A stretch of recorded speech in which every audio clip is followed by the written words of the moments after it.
नमस्कार। एक सामाजिक मुद्दे पर आपके साथ बात करूंगा। छोटा जात होने के आधार पे मंदिर में नहीं जाने दिया जाता। नहीं, नहीं घुसने देता है। बाहर से अपना पूजो और जाओ। वो पासवान थे इसलिए सिर्फ उनको मारा गया। हाँ, पासवान बोल के उसको मारा गया। तो ये जो वीडियो क्लिप आपने देखा, ये भारत के बिहार राज्य का है। बिहार राज्य में नालंदा जिले के अंतर्गत राजगीर एक जगह है जो प्रसिद्ध ऐतिहासिक महत्व की जगह है, क्योंकि यहाँ पर गौतम बुद्ध और महावीर जैन ने अपने जीवन काल का एक लंबा समय व्यतीत किया, अपनी शिक्षाएं इस एरिया में दी। इसलिए ये ऐतिहासिक महत्व रखती है ये जगह। तो यहाँ पर एक मंदिर है, जिस मंदिर की ये घटना है और जिस समाज के साथ हुई वो बिहार का पासवान समाज है। तो इस मंदिर के पुजारी ने कुछ लोगों के साथ मिलकर पासवान समाज के 2 लोगों को मौत के घाट उतार दिया। और कारण क्या रहा उतारने का? बहुत सी बातें कहने और सुनने में आ रही हैं, लेकिन जो मेन कारण है उतारने का वो है उनके मंदिर में जाने की वजह। आज भी हमारे भारतीय समाज का ये अभिशाप है कि छोटी जाति के लोगों को बड़ी जाति के लोग मंदिरों में प्रवेश करने से साफ साफ मना कर देते हैं। वो पैसे दे सकते हैं, पुजारी उनके पैसे ले सकता है, लेकिन उनको मंदिर में घुसने का परमिशन नहीं है। अब हम समझेंगे पासवान समाज बेसिकली है क्या। पासवान समाज बिहार का एक दलित वर्ग का समाज है। आज के आधुनिक समय में इनको एससी कैटेगरी में रखा जाता है, शेड्यूल कास्ट में। और थोड़ा प्राचीन समय में, थोड़ा अगर हम आजादी से पहले के समय में चले जाएं, तो हिंदू वर्ण व्यवस्था के अंतर्गत पासवान समाज को पंचम भाग में डिवाइड किया गया था, पंचम भाग में रखा गया था। मतलब दलित जाति, जिसको कि अति शूद्र माना जाता था, समाज से दूर इनके गांवों को बसाया जाता था। इनको आम जनमानस के साथ घुलने मिलने, बातचीत करने आदि की परमिशन नहीं होती थी।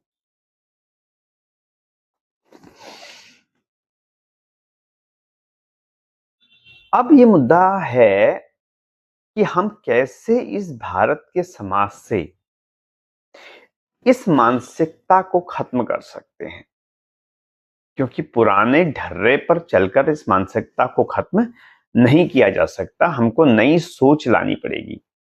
अब अगर मैं कहूं कि शिक्षा को बढ़ावा देना है, तो ये बात पहले से कही जाती है। अगर मैं कहूं इंटरकास्ट मैरिजेस को बढ़ावा देना है, तो ये बात भी पहले से की जाती है। मैं कहूं कि सामाजिक तौर पर जागरूक करना है, तो ये बात भी पहले से कही जाती है। मैं कुछ नया नहीं कहता, लेकिन मैं कुछ नया कहना चाहता हूं।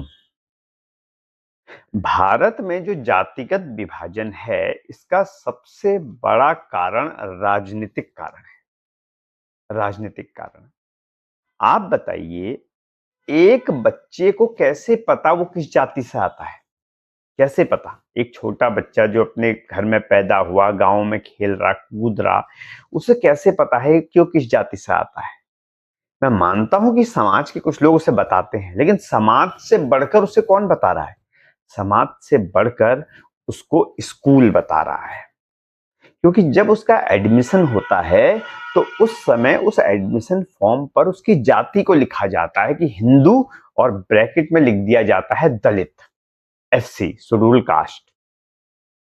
फिर उसका एक जाति प्रमाण पत्र सरकार बनाती है, जो उसमें ठप्पा लगाकर देती है कि तुम इस जाति से संबंधित हो। बर्थ सर्टिफिकेट बनता है, उसमें एक ठप्पा लगता है कि नाम ये है और जाति ये है। तो सीधी भाषा में जाति प्रथा अगर देश में आज भी जिंदा है, आधुनिक युग में जिंदा है, मॉडर्न सिविलाइजेशन का अगर हिस्सा है, तो इसके लिए पिछली सरकारों की, क्योंकि आज की मोदी सरकार की गलती में नहीं कहूंगा, वो तो अनपढ़ आदमी की सरकार है।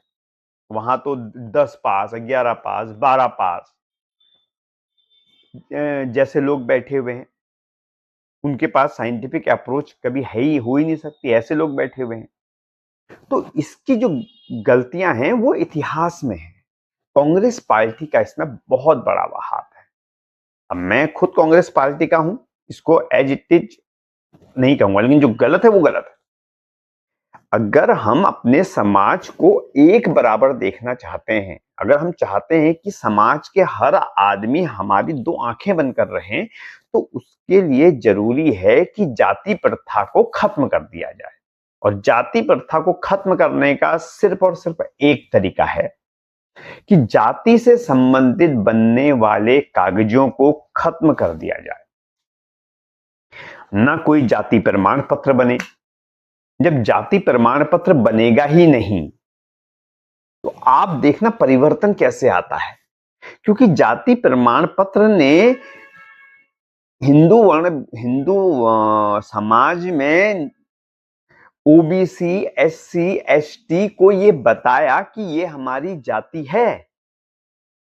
अगर उनको ये बात बताई ना जाए कि ये आपकी जाति है, तो उनके अंदर से जो हीन भावना है, जो उनके अंदर खुद एक भावना बनी रहती है कि अरे हमारी जाति तो नीची जाति है, हमारी जाति तो नीची जाति है, या हिंदू वर्ण व्यवस्था के अंतर्गत जनरल कास्ट वाले हमको नीची जाति से देखते हैं, हमारे साथ भेदभाव करते हैं।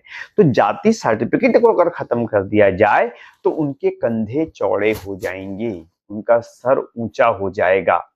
और फिर अगर कोई उन्हें जातिगत गाली देगा, तो उन पर कोई फर्क पड़ेगा ही नहीं। उन्हें कोई चमार कहेगा तो क्यों फर्क पड़ेगा? पड़ेगा ही नहीं, बात खत्म। उन्हें कोई दलित कहेगा तो क्यों फर्क पड़ेगा? वो कहेंगे क्या सबूत है? सबूत सबूत संविधान सबूत की बात करता है ना, कानून सबूत की बात करता है ना।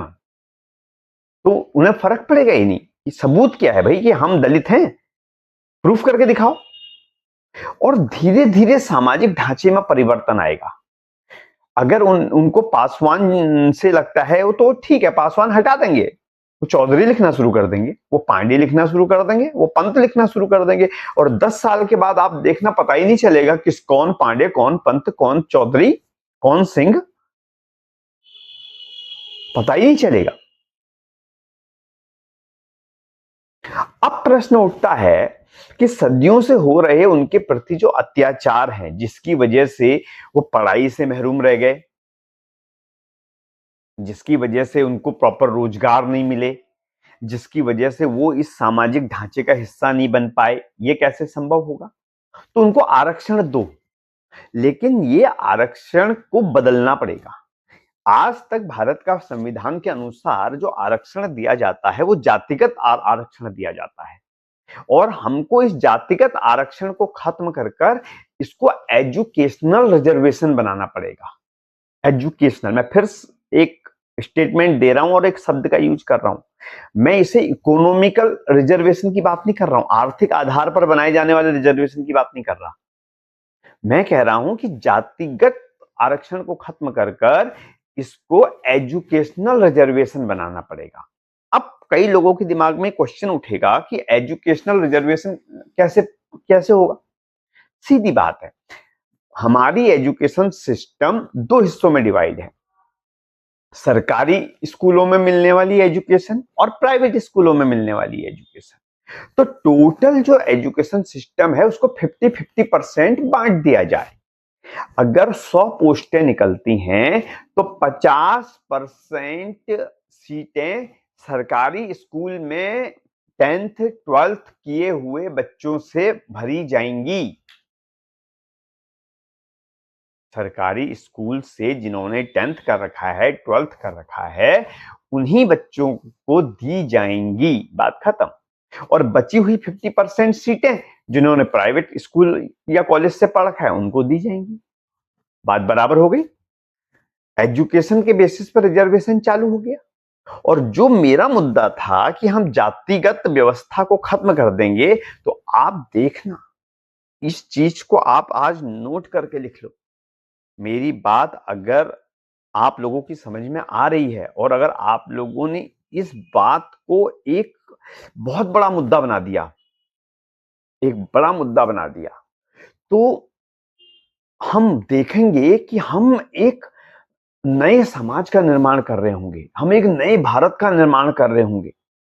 फिर हमें सारी बातों कहने और करने की कहानी खत्म हो जाएगी। और दलित समाज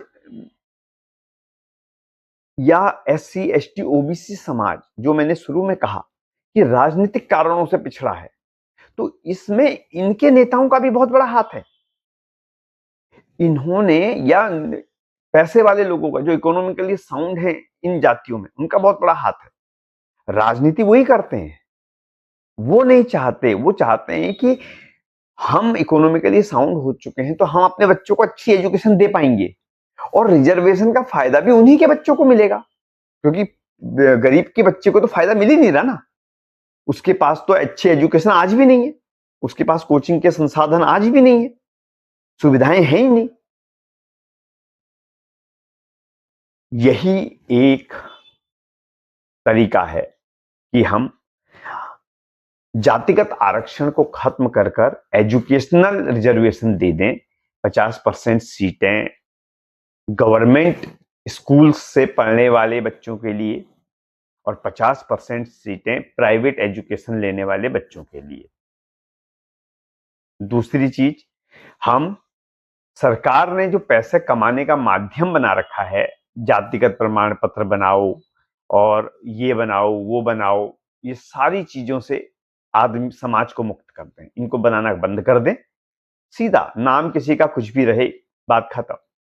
मैं हेम बुदलाकोटी रहूं या कोई रजत पासवान रहे, जब जातिगत सर्टिफिकेट ही नहीं है उसके साथ, तो जनरल कास्ट के आदमी के कहने से कि तू दलित है क्या फर्क पड़ता है?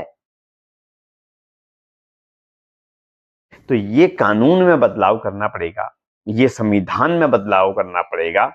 और अगर अगर हम ये कर गए तो हम भारत को एक नया भारत बनाकर एक कुप्रथा से मुक्त कर देंगे, और वो कुप्रथा है जातिवाद पर आधारित आरक्षण की कुप्रथा।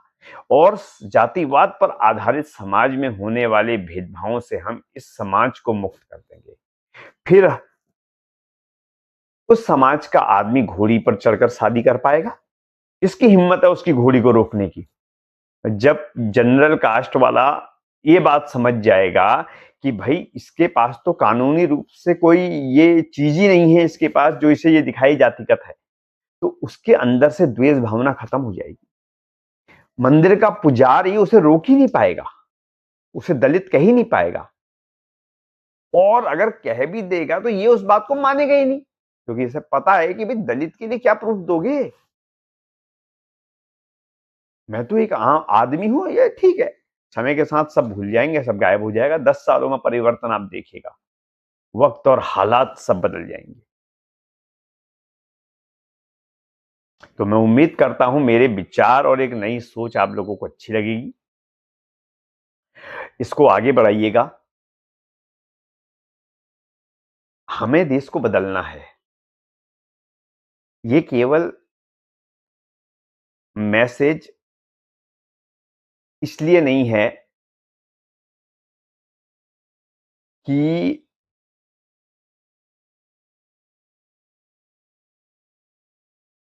मेरा वीडियो हिट हो, ये जो मैं वीडियो बना रहा हूं ये हिट हो, इसे लाखों व्यूज आए, इसलिए नहीं है।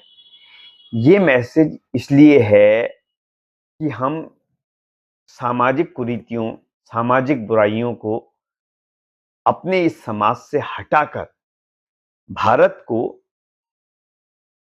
आगे ले जा सकें, अग्रिम पंक्ति की ओर ले जा सकें। बहुत बहुत धन्यवाद मुझे सुनने के लिए। आज के लिए इतना ही, शुक्रिया, नमस्कार।